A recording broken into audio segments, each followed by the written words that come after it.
On the interwebs, and we are going to be doing that very thing that everybody loves to talk about. We're talking Pittsburgh Pirate baseball. That's right. The Pirates will be good. I promise you.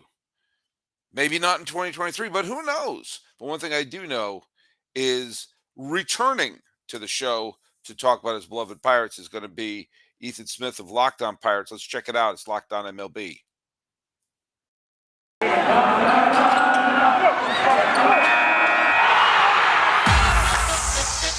You are Locked On MLB, your daily MLB podcast. Part of the Locked On Podcast Network, your team every day. Hello, baseball fans. Welcome to Locked On MLB, part of the Locked On Podcast Network, where it's your team every day. This is the daily podcast. We talk about all of Major League Baseball. I'm your host, Paul Francis Sullivan. Hey, I got a lower third. If you're watching me on the YouTubes or if you're watching me streaming, you can please call me Sully. I am an Emmy-nominated television producer who has been a baseball podcaster for the last decade or so. I spent the last 4 seasons here at the Locked On Podcast Network. Hey, someone's already in the chat. Someone's coming right in. Jeff Cohen's in there. Hey, Jeff Cohen from Baseball and Barbecue, friend of the podcast, is here. But guess what, Jeff? We'll get to you in a second.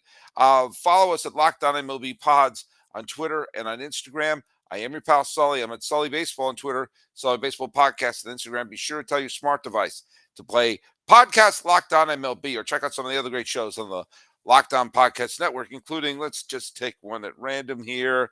Which one should I pick? How about Locked On Pirates with Ethan Smith? Hey, Ethan Smith, who I think might be hungover. What's with the sunglasses at what is 9:44 in the evening in Pittsburgh? How you doing, buddy? I'm doing great. The sunglasses is kind of a new look for me that I've picked up in the off season when I record these shows. Sometimes the light on the camera and the light, kind of gets a little strainy. So this can help, Yeah. because and I may or may not be promoting a phenomenal song that was very, very popular maybe when Sully was my age. Are you talking about the future being so bright that you've got to wear shades? No, Okay, obviously sir. sunglasses at night. Like I Oh, that's said, right. Okay, I knew it was one of those. 9:45. We're getting That's there. true. We're That's getting true. Well, there. there you go. Hey, little note here. Ethan and I did a show a couple of weeks ago, and the sound, evidently we recorded it on CB radios. Was that basically how we did it? Like, what's your handle? We got a couple of Smokies out there, so it was the sound just didn't come out very well at all, and I decided to scrap it and say, "Do you know what? I'm not going to play it." It actually ended up on the Locked On Pirates feed, but even you were like, "Yeah, this sound stunk." And so I said, "Do you know what, Ethan? Let's do it again." The name of this Yeah. episode, if you're watching on the YouTubes or if you're listening, the episode is called "Trying Again." And is there a more appropriate mantra for the Pirates than "We're going to try again"? We're Well, trying I mean, again. they've been trying again since 1979, or for closer reference, 1992. But Yeah. we'll see. We'll see when trying again actually works for them, based off of doing the same thing. Because what's the old saying, Sully? You do the same thing, or what is it? I knew it, and then forgot it. Insanity is doing the same thing over and over again, expecting a different result. There you go. And I mean, I guess I'm an insane person because I talk about the Pirates every day on Locked On Pirates, There doing the you same go. thing every day. But so it Well, depends on how you look at it. well, I'll tell you, friend of the podcast and former guest Jeff Cohen, he says the Pirates is one of the Major League Baseball's great franchise. Baseball is better when the Pirates are competitive. I totally agree with you, Jeff, and I have an incredibly soft spot in my heart for the Pittsburgh Pirates and their history and everything like that. I have the Clemente biography right there as I'm pointing at my little library of books and everything like that. But it's been a lean, save for the 2013, 2014, 2015 seasons when they made the playoffs 3 straight years. They got to within one swing of the NLCS in in 2013, and they had one of the best teams in baseball in 2015, but they ran into Jake Arrieta at the worst time. Um, it's been downhill ever since. Now the Pirate, I mean, again, I don't mean to be a dick, but the Pirates have been it's been a rough few years, to the point where arguably the best player, Brian Reynolds, has asked for a trade. And I always find when it becomes public that a player asks for a trade, um, that's rough, because that team has zero leverage when it comes to trading him now, because they know he wants out. Yeah, and I agree 100%. And the big thing with Reynolds, ever since really I've been the host of this podcast for the last 2 years, last trade deadline, he was reportedly available. He was not moved. The deadline before, he was an all-star. He was a gold glover, silver slugger, whatever like award you wanted to give to the guy that he was a finalist for. And the one like constant thing that has been a constant here with the Brian Reynolds saga up for the Pittsburgh Pirates is the asking price has always been way too high, Right. way too high. And I've already heard some people say that they're looking for a Soto type deal. Obviously, they're not getting that for No. Reynolds. Um, you've heard other people like in the past say that Julio Rodriguez was their asking price from the Seattle Mariners a few years ago. Keep in Why mind, not this was a Trout? few years ago. I mean, Why not and I'm Trout? at this point, why not? I mean, because if you have no intention of trading him, which is what the Pirates have come out and said, they said they respect his request, but they really have no plans of trading the guy. What Well, that causes now, and you probably know this covering baseball as long as you have a guy who has 3 years of team control left on this team. He's here right, until 2025 if they don't trade him or not. But what right. you've caused now is a rift in what you said. When it becomes public, it hardly ever ends well. Yeah. Hardly ever. So the only way it does is extending him. And that's something the Pirates don't notoriously do. So let me ask you something that could potentially make this be a happier ending for you know at least Reynolds. Um, what if they put a good team around him? I know that that's a strange concept, but what if they did that? What if they went out, and you and I talked about this a little bit the last time when you were on here, and the sound was it sounded like we were recording on a satellite off of Neptune. But what if they go out and like see what I'm not saying they're going to sign Correa or Dansby Swanson or Carlos Rondon, okay? But what if they picked up a couple of the middle tiered free agents? What if they pick up a veteran here or there and fill in some of the spots with 1 year deals for some veterans, and you sort of say, hey, let's surround you with veterans and roll the dice to see if we can get one of those. 86 wins will get you into the playoffs in all probability. And what if they just, you know, piled up a bunch of, free agents who are, not going to be big long-term deals, but at least, hey, see if how you like it here with veterans around you. Yeah, and I think that was the most puzzling thing about that news coming out in the first place was before this like report came out that he wanted to be traded, they'd already acquired G-Man Choi at the Hmm. very bright beginning of the offseason. They then Right. pick up Carlos Santana, which I was very thrown off by because I did not think Carlos Santana would want to come to Pittsburgh with Mhm. the age he's at and where he's been. Then you also consider they move on from Kevin Newman and bring in Dowry Moretta, relief arm. And now recently they've picked up Vince Velasquez and Jarlin Garcia, Yeah. two guys that are going to help in the rotation in the bullpen. They have, as Jeff just asked, promising prospects that are going to come up and help this year that you wish would be up here right at the beginning of the crack of dawn of the season, because O'Neal Cruz probably would have swung 5 games for you last year and you wouldn't have lost 100 games again. Yeah. But again, it is a crazy concept to think, oh, just put a winning team around them. I agree. I mean, that would be the easiest recipe to pretty much put the whole ensemble together and make Christmas dinner great, right? Like it would just be okay. You got the ham already in Brian Reynolds. Why not add the side dishes that'll make Christmas dinner great since it's the holiday season? You know what I mean? And I it hear you. it sucks. It does. And when you take a look at, sometimes you got to roll the dice, and sometimes you got to bet on your own team and try your best to sort of say, look at, we may not put together a championship caliber squad, but maybe, just maybe, we can be a team that could, you know, win your 86 games, get one of the playoff spots, and then it becomes a surefire bet that life as a Pirate fan would be a lot better. If you're going to make any bets, guess where you go? You go to betonline.net. It's your number one source for sports betting info, stats, news, and analysis. Get the latest odds and trends for every professional and amateur league out there.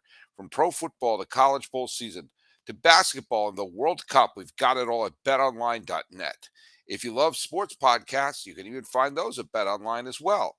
We're the fastest and easiest way to get your betting information. Head to the website today or use your mobile device to learn more. Bet online, it's where the game starts.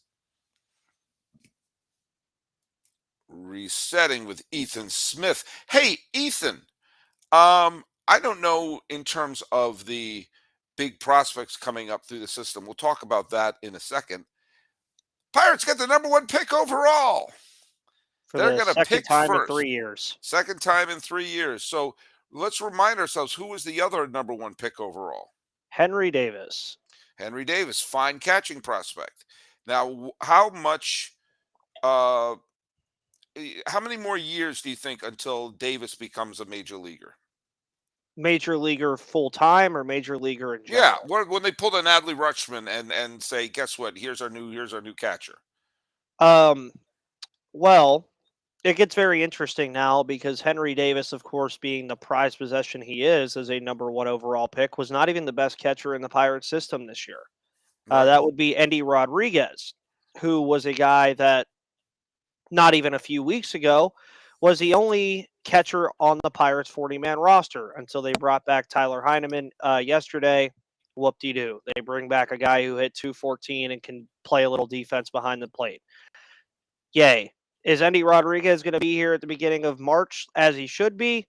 Probably not. He didn't see that much time at AAA, and neither did Henry Davis. So I think what ends up happening with those two is you're probably going to see one come up for like a cameo because of an injury, kind of like we saw with Liover Peguero last year, where he was here for like 2 games and then you never Mhm. sniffed the majors again. I think you see something like that, but Henry Davis, I think you'll get him more in the back end of the year, July, August, maybe for a couple months to supplement what's going to be a poor catching position if Endy or Davis are not here very early. But it's a wait and see game with this team because, the three favorite words that come to mind with Pirates fans: service time manipulation. It's the stupidest thing that has ever existed. And it's something that, because it's not against the rules, they're always going to do it. So Yeah, that's but the main reason why we don't see them. how's it been working? How's it been doing? It hasn't been working, and they still trade the players away. They got a couple of the players. We last time you were on, we talked about Quinn Priester and Nick Gonzalez and what was it, Piguero? What's the Liover other? Peguero. Yeah, thank you. Um, Again, with the way this team is now, like I I don't see a downside for picking up a veteran infielder, picking up a veteran outfielder, picking up I thought, picking up Carlos Santana may just be that. He's like, hey, this gives me a chance to play every day Hmm. and get some swings, get some at bats, revive my career. Get a couple more players like that. And it almost seems like they have to do two things. Get a veteran who will at least be a stopgap, and every name we just said, bring him up. Bring him Yeah. up right now. Have him be too, like, you don't say Henry Davis is going to be, here your full-time catcher in the major leagues. Tamar John or Nick Gonzalez is not going to be your starting everyday infielder, but you have him on the team with a veteran, kind of Crash Davis Nuclelushing it, And I don't see the downside of that, especially when we have seen. That's the thing that drives me crazy, that we have seen with Philadelphia, with San Diego, two franchises that were irrelevant just a few years ago, demonstrated there is a way to turn things around. There is a thing to make your team relevant again. And they play in the Central. Central does have the Cardinals, and they do have the Brewers, who are both fine teams. You don't know what both of those teams could take a big step back. And we know the Cubs aren't 100% sure what they're doing, and the Reds are a mess. So if there's ever a division to say, hey, what's the worst thing that happens if we just bring our young players and a stable veteran and see what we can mix together? And you bring up a great point, and also adding to the fact that with like the additions of veteran help, those guys are not immediately being asked to be all-star major league players right off the bat. Even Mike Trout, for all that he was worth, was not that great in his first couple weeks at the major league level. Did he end up winning rookie of the year? Yes, that's because he had a really pretty good Angels team around him when they brought him up. Right. From what I remember. But Yeah, the 2012 team contended. They were a good squad. yeah, and Mike Trout was just a supplement to that at the time. That's all he was supposed to be. And that would be what you're saying is the initial goal here. Carlos Santana, Brian Reynolds, Key Brian Hayes, O'Neill Cruz, the guys who are already established, let those guys stay the established parts of your team, but then have the Quinn Priesters, the Henry Davises, the Andy Rodriguez's kind of be that push for you to get to what you said, 86 wins. Let them be that little push, that shove that you need, because there's one team that did that very well this year that I think a lot of people forgot because they didn't win anything. The Atlanta Braves. Michael Harris, Vaughn Grisham, and Spencer Strider were three of the biggest reasons why they even went to where they got to Yeah. and chased down the New York Mets to win the NL East this year. That was really and then you mentioned Philadelphia and San Diego. Fernando Tatis Jr. was just a supplemented addition to what the Padres already had going on here. What did the Padres also do that I wish the Pirates would do, even though I know they never will? They went out and spent a boatload of money on Manny Machado, who ended up being phenomenal for them in the postseason this year, Hmm. and is easily, to me, the best third baseman in baseball. Shout out to Nolan Arenado, too, but I can't say a Cardinal's the best third baseman in baseball. It's just infuriating from not only being a Pirates fan standpoint, but from the fact that I know that my team isn't the only team doing this, if that Well, makes sense. yeah, it does make sense, and I think the Padres have forever taken away the the small market argument for a lot of people. You're not going to get a smaller market than San Diego for a major league team, and yet somehow they turned over enough cushions and recycled enough cans to say, "Hey, we're going to make our team better." And with that, one of the best ballparks in baseball, Petco Park, is going to be packed next year. And a generation of Padre fans are going to have their best memories. Jeff Cohen, our good friend there at Baseball and BBQ, says PNC Park is one of the best in baseball. A good team will fill up the stadium night after night. I hope so. I really hope so. I remember the electricity in 2013 when that place was jam packed and waving the towels and wearing the black shirts, kind of blacking out the stands. I mean, Pittsburgh can be a great sports town. I saw the Fish and save Pittsburgh. Clearly, it can be a terrific sports town. But you get the sense they're dying to have a good Pirate team to get behind, to enjoy that. And why not? Even if it's a short term thing, why wouldn't you try to do the thing that will get a new generation of fans hooked, or at least give them some memories? Yeah, and that's where I kind of get upset is because for me being I don't know what kind of generation of Pirates fan I would be being 24 now because I've seen them have four winning seasons record wise, three where they actually made the postseason. For me, it's just something I'm used to. Now that I talk about the team, I look at it very differently. But from what I know from people I know in Pittsburgh, most of the time PNC Park is just a pregame hangout before you go downtown, and it shouldn't be that way, and No, it it shouldn't. really shouldn't be. Since 2009, but since the beginning of the 2010 season, 15 out of the 30 Major League Baseball teams have won at least one pennant. And so if you're on one of those other 15, now granted, the Pirates have joined the Yankees in that discussion, which is surreal. Um, but that being said, there's really not an excuse at this point to put a decent product on the field and, at least try to give the Pirate fans one winning season. Yeah. Ethan Smith is here from Locked On Pirates. Let's be positive for a second, shall we? Okay? Because the way the playoffs are set up, it is possible for an unlikely team to go on a big run. Because you have the Brewers are a team filled with veterans, they could be a house of cards that collapses. Let's think about the wild card teams. You have the East has the Braves, the Mets, and the Phillies. Those are three really tough teams. Los Angeles and San Diego are in the West. So chances are the Central is only going to have one representative.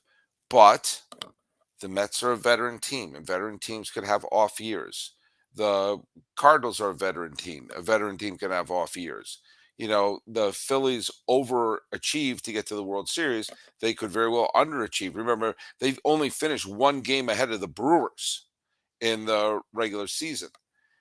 There can be an alignment of the stars that sees the Pirates making the postseason. What has to happen in order for that to happen? And is Shelton the right guy to lead them? Like, what has to happen? One, Brian Reynolds still has to be on this baseball team. That's for starters. We'll see how that whole saga works itself out because it's December 14th, December 13th, depending on when you're listening to this. He has to be on this team.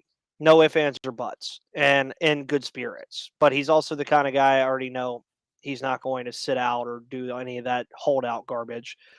You're going to need Key Brian Hayes to step up in the 8-year, $70 million role that he was paid to step into. You need that to happen.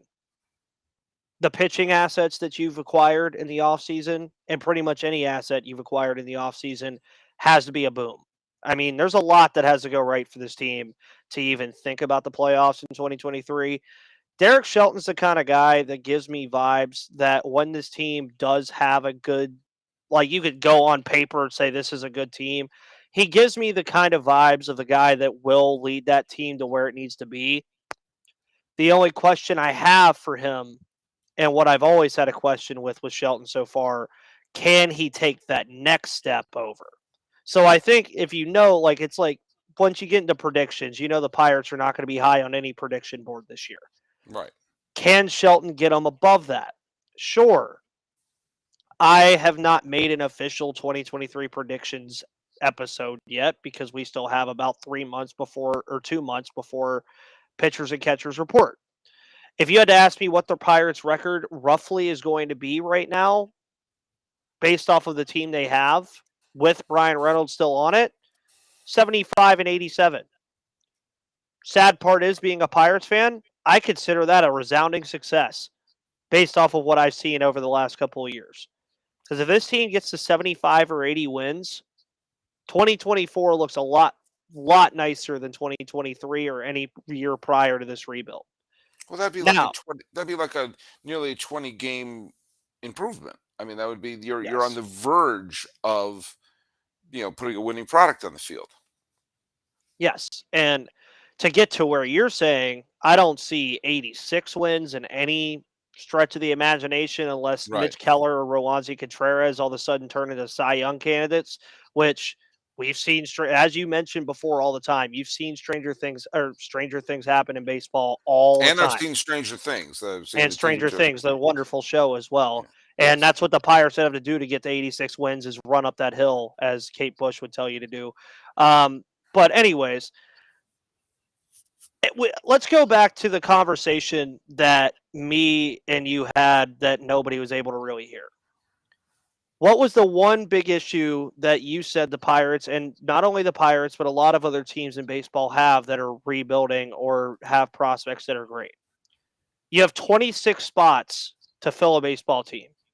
Why not put the 26 best players out there?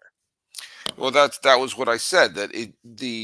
I can't believe this is a radical statement to make, but a baseball organization should put their 26 best healthy players on the major league roster. And if they start to play well enough to earn a larger paycheck, then cross that bridge when you get there. But the fact of the matter is this team, if you have 20, who's on the major league roster are 26 best healthy players. You can't look to your AAA squad and see any one of your 26 best players unless they're injured or rehabilitating an injury. You have to put your best players out there. When you think about a team like the Pirates, if they get off to a decent start, they have a decent April. You know, uh, you can't win or lose a pennant in April, but you can put a tone to the season of, oh, we're still here. We're still here. As opposed to, well, it's May 1st and we're already 10 games out. The school's going to be out soon and the Pirates are already thinking about trading away their players. You got to give your fan bases a summer. Now, I said this on a podcast when Gabrielle Starr, former host of Lockdown Arts, Gabrielle's been coming up a couple of times, but when she was on, I was saying that we were talking about the Red Sox at the time, but I think this applies to every team.